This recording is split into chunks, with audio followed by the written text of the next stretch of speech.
East Fork Fire Protection District and the Pyramid Lake Paiute Tribe are also getting Safer grant funding. Along with Reno, the total is more than $3 million. So what does this mean? Paul Nelson joins us live at Reno Fire Station 3. And Paul, what does this money do for staffing levels in Reno?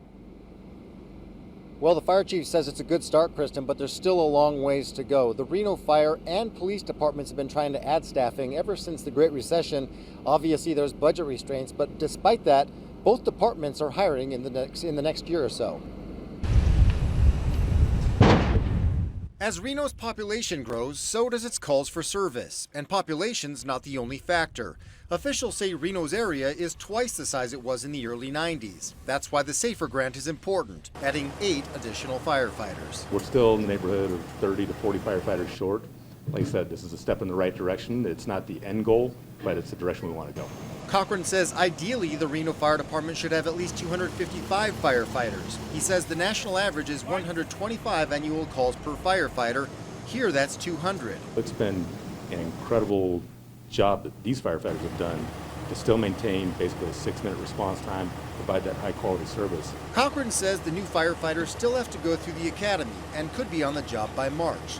The Reno Police Department is also adding staff. 12 new officers will be on the streets within the next year. That actually increases public safety a lot. We feel it in terms of just having those extra bodies available to answer calls for service. The new hires are part of the most recent city budget. RPD has 343 sworn officers. We can absolutely use, with our size community, an additional 100 police officers. Miller says more officers means RPD can also do more community policing, allowing officers to get out of their cars and get to know the residents and business owners around town. Because it really is a community approach. We can't do our work without the community.